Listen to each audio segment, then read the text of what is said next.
Bonjour et bienvenue pour cette 5e édition de votre émission de cinéma préférée, Cinéma 1635, toujours en compagnie de mon très cher et grincheux Gilles.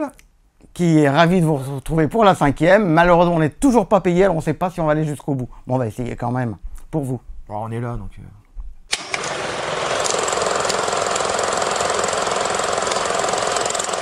Et on démarre les sorties ciné de la semaine avec J'irai mourir dans les Carpates, qui sort ce mercredi 16 septembre, réalisé par Antoine de Maximi, produit par Julie Gallier.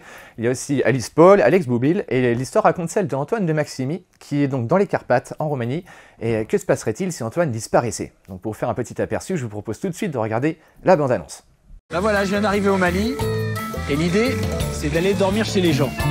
Je sais pas qui. Ça, c'était le premier épisode de la série J'irai dormir chez vous.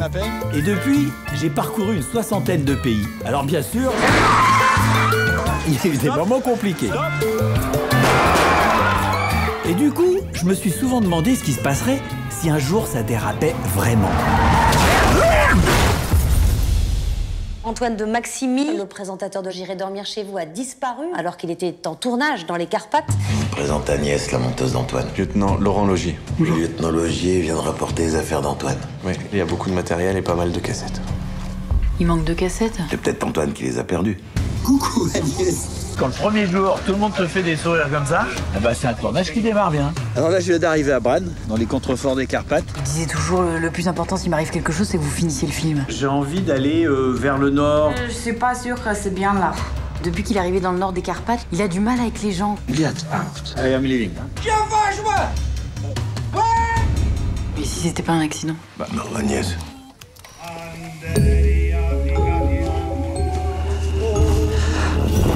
Qu'est-ce que c'est que ces tarés? J'ai l'impression qu'il y a quelque chose de bizarre, voilà. Non mais pour avancer, il faut des preuves.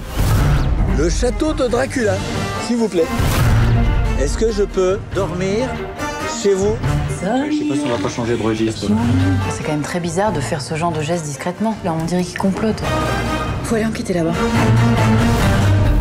Vous croyez qu'on pourrait le retrouver? Qu'il pourrait être encore vivant? Et les sorties de la semaine se concluent avec Antoinette dans les Cévennes de Caroline Vignal, avec Olivia Cotte entre autres. Le film est sélectionné au Festival de Cannes 2020 cette année. Et puis pour savoir de quoi ça parle, je vous propose de regarder tout de suite un aperçu avec la bande-annonce. Allez, à nous! Elle est où ta femme? J'ai aucune idée. Antoinette, je suis pas là la semaine prochaine. On part tous les trois dans les Cévennes. Tous les trois? Non, pas toi, nous trois avec Alice.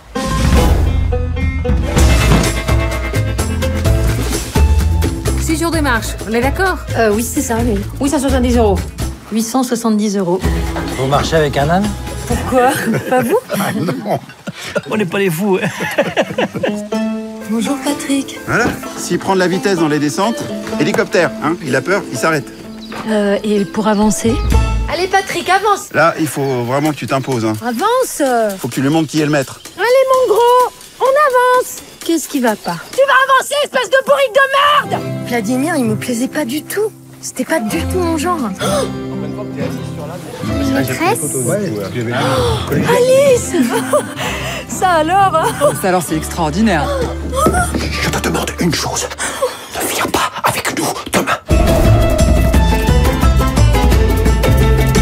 C'est une longue étape demain, ça va beaucoup grimper. Je vais rester un peu avec vous. Oh non, non, non, non, ça me gêne là. Non, bah faut pas. Je suis pas venue pour des bonnes raisons. L'important, c'est pas le but, c'est le chemin. Arrête Patrick! Vous déjeunez pas avec nous? Vous déjeunez pas avec nous? Et cette semaine, ça y est, je suis allé voir pour vous Tenet, enfin, le fameux de Christopher Nolan avec John Denzel Washington et Robert Pattinson. Le film nous parle de notre protagoniste qui va, tout au cours de sa mission, être projeté dans le temps. Et pourtant, il ne s'agit pas d'un voyage dans le temps, mais d'un renversement temporel. Alors je vous laisse avec ça. Il y en a qui ont saigné du nez à la sortie du film. Pourtant, le film est assez simple au final à aller regarder. Il est en VOST au Dragon et sinon en VF Omega CGR des Minimes. Et tout de suite, pour vous donner un petit aperçu, je vous propose de regarder la bande-annonce.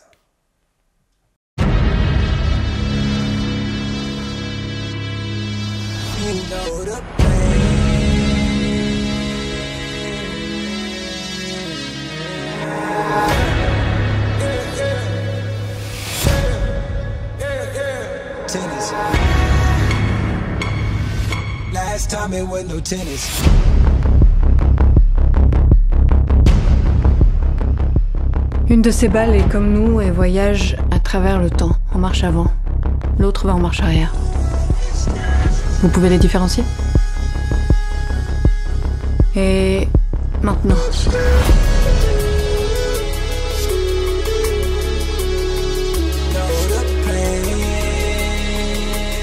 Pourquoi ça fait si bizarre? Vous ne tirez pas la balle. Vous la recevez.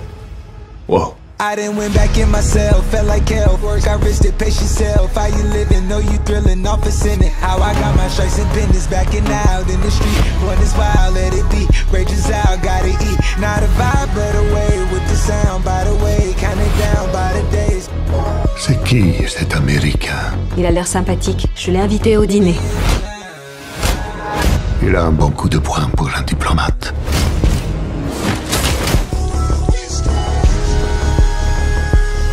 Il y a des gens dans l'avenir qui ont besoin de nous.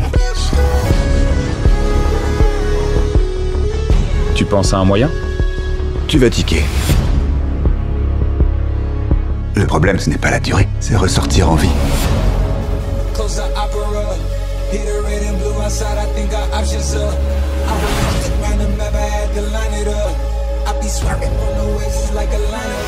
Moving verse on my turf, I'm out of line. I put in work, I draw the line and cross it first. I need the time, I need the search. It's just like running, make it work. In a verse. Vous imaginez pas dans quoi vous vous fourrez si vous passez cette porte. Slow motion when I dance. J'irai quand même, alors tout tuyau serait le bienvenu. Ain't no time on faces scams.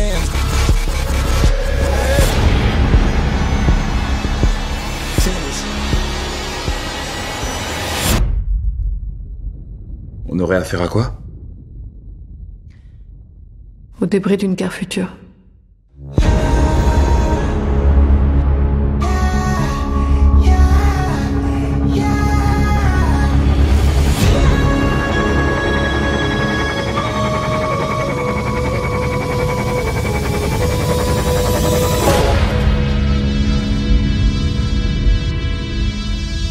Tu veux faire s'écraser un avion. Mais un avion de quelle taille?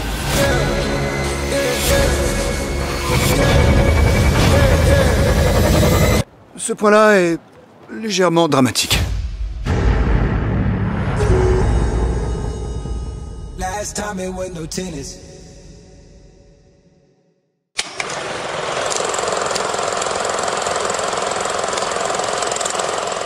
Et pour le ring, aujourd'hui, on parle de The Blade de Two Orcs, sorti en 96. L'histoire nous raconte celle d'un jeune garçon qui va se venger, qui est manchot, qui va inventer une nouvelle technique de combat avec un sabre cassé. Alors vous le savez, Gilles n'a aucun goût cinématographique, Gilles n'aime pas ce film, Gilles n'a rien compris. Pourtant le film, le film a quand même remporté, il a été nommé au prix de la meilleure chorégraphie et meilleure bataille à Hong Kong Film Award en 96, et il a aussi remporté, le prix du film du mérite lors du Hong Kong Film du Mérite sorti en 96. Pourquoi le film est bien? Parce que le film déjà est d'un esthétisme extraordinaire, esthétique extraordinaire. Les chorégraphies de bataille sont magiques. Qu'est-ce qu'il y a? Alors, l'esthétisme, il est ringard au possible. La mise en scène, c'est un clip. C'est normal, c'est Soir qui ne sait faire que du clip. Et surtout, ce qui est très très grave, que toi tu aimes, c'est pas grave, je t'en veux pas. Le souci, c'est que ça s'inspire d'une trilogie de la Shaw Brothers qui s'appelle Le Manchot, dont le dernier film est un chef-d'œuvre absolu qui s'appelle La Rage du Tigre. Et là, on parle cinéma. Sauf que le pauvre Soir lui arrive très modestement en disant je vais changer les codes. Alors, on ne comprend rien à la mise en scène qui fait du clip. En revanche, superbe documentaire sur la coupe du bambou. Et je n'oserais pas parler de l'histoire d'une niaiserie totale, on appelle ça une histoire d'amour, qui ferait passer Roméo et Juliette pour un suspense hitchcockien. C'est dramatique. Ça n'a aucun intérêt. Non, et les amis, je vais vous dire, The Blade est la preuve, c'est la preuve par A plus B qu'on peut allier un film commercial avec un film d'auteur. Et justement, t'as l'impression que c'est un clip parce que Two Orcs sur ce film avait une caméra, tu vois, embarquée comme ça, il suivait tous les... Oui, il la maîtrisait pas, oui. Mais c'est la caméra, en ça fait, donne un genre. Ça donne un genre, vous comprenez rien, vous ne voyez rien, ça donne un genre. C'est extraordinaire. Peut-être que t'avais pas tes lunettes quand t'as regardé. Même le domino de Tony Scott est plus facilement regardable que The Blade, qui n'a strictement aucun intérêt. En plus, il essaye de reprendre le thème du gars, le sacrifice. En plus, ah oui, non, j'ai oublié, il y a des images extraordinaires où vous voyez le manchot presque sacrifié, tel Jésus. Quelle image extraordinaire. Le sacrifice par exemple, mais c'est dramatiquement débile. Pourquoi tu parles pas de la scène où il se bat en pleine nuit avec les lumières rouges qui arrivent? Je me rappelle principalement dans ce film magnifique que de la coupe des bambous qui doit durer à peu près un quart d'heure, où là effectivement j'ai appris comment on coupait des bambous. C'est le seul intérêt du film. Si l'acteur est prodigieux, c'est un excellent comédien, un excellent pratiquant. Il s'est fourvoyé dans ce qui n'est pas un film en fait, qui est un clip vidéo d'1h30 et c'est très très très très long. Est-ce que tu aurais dit un compliment positif sur un film? Ah mais l'acteur n'y est pour rien, le pauvre.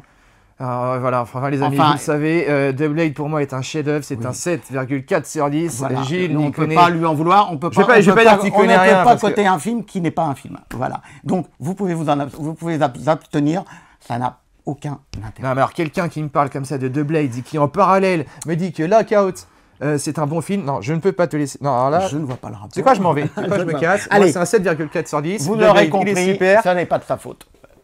Ne regardez pas ce film, ça n'a aucun intérêt. Regardez-le.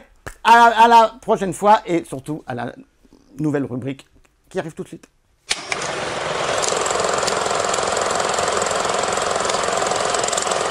Pour cette 5e édition, je vais vous parler d'un film relativement ancien puisqu'il date de 71. Mais c'est un film qui me tient à cœur et que vous avez la possibilité de voir. Il s'agit de Point limite 0. C'est une espèce de road movie, c'est pas une espèce d'ailleurs, c'est un vrai road movie, qui commence par un pari un peu stupide de traverser les États en un temps record. Sauf que notre héros, qui serait plutôt un anti-héros, va devenir une espèce de symbole de liberté. Le film est complètement centré sur lui. Il va être aidé dans son périple par un DJ black qui va en faire une espèce d'icône et il va devenir le symbole pour toute l'Amérique de la liberté et surtout de l'affrontement avec tout ce qui concerne la loi. Alors on est dans les années 70 et le film n'échappe pas à toujours ces petites dénonciations puisque dans son périple il va rencontrer tous les rebuts de la sacro-sainte société américaine. Et ce petit film, qui est une série B en fait, va devenir un véritable film important et il va devenir pour les jeunes un symbole. Et Barry Newman, l'acteur, qui n'est pas très connu, qui est mort il y a quelques années, est resté quasiment anonyme après ça. Et pour autant, c'est un très très grand film qu'il faudrait réhabiliter aujourd'hui.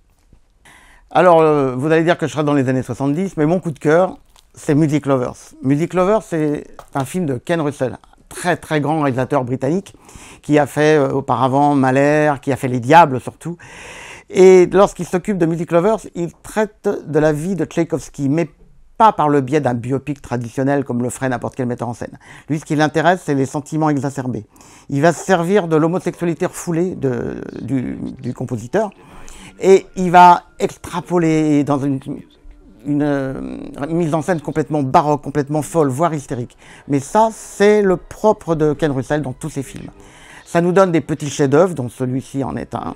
Et vous retrouverez dans le film deux acteurs prodigieux. Glenda Jackson, complètement oubliée aujourd'hui, pourtant très grande actrice shakespearienne, et Richard Chamberlain, qu'on oublie vraiment de citer parce qu'il fait une composition étonnante. Les mauvaises langues diront qu'il a été pris pour ce film par Ken Russell parce qu'il était lui-même homosexuel dans la vie. On n'en sait rien et c'est pas le propos du film. En revanche, le résultat est étonnant et détonnant. Ken Russell, c'est le metteur en scène baroque, hystérique par excellence, à ne pas rater.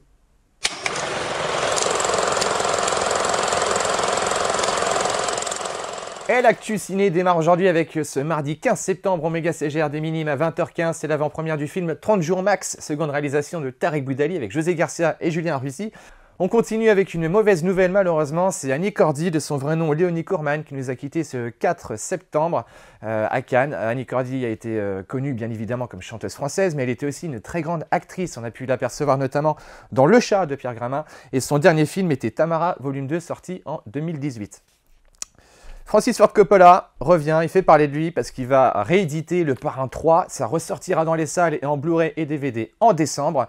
Le film va avoir droit, alors ce ne sera pas un director's cut, ce sera la vision finale de Francis Ford Coppola, un peu le même débat qu'il y avait eu sur Apocalypse Now. Et le film s'intitulera The Godfather, The Death of Michael Corleone.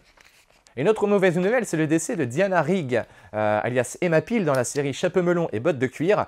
Son dernier rôle était dans la série Game of Thrones. On a pu l'apercevoir au service secret de Sa Majesté, un James Bond. Elle nous a quittés le 10 septembre. Et enfin, amis comédiens, amis comédiennes, une bonne nouvelle, puisqu'il y a actuellement un casting pour le téléfilm En plein cœur, réalisé par France Télévisions, enfin produit par France Télévisions. Et ils recherchent les rôles suivants. Vous avez donc Alex, 24 ans, Mehdi, 19 ans, un petit nerveux. Ça, c'est pour toi, Gilles, ça. Cindy, 24 ans, jolie fille, un peu ronde. On a également Stéphane, un policier de 30 ans, beau mec, souriant. Ça, c'est pas pour toi, ça. Si vous êtes comédien, comédienne et que vous pensez correspondre au profil, envoyez votre CV, bande démo, photo et numéro de téléphone à castingbordeaux@hotmail.fr.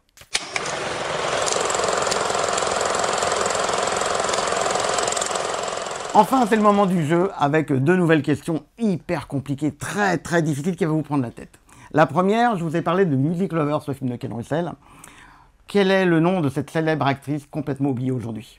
Et la seconde, c'est dans quel James Bond a joué Diana Rigg. Voilà, pour tenter de remporter ces 6 places de cinéma, envoyez vos réponses à rédaction@zenistv.fr. Un tirage au sort sera effectué pour désigner les gagnants. Et un petit cadeau supplémentaire, la superbe affiche de Joker sera offerte au premier gagnant. À bientôt au 6e. Pour la 6e émission, en attendant, allez dans les salles de cinéma, allez voir des films. Et je vous promets que la fois prochaine, le ring sera encore beaucoup plus sanglant qu'aujourd'hui.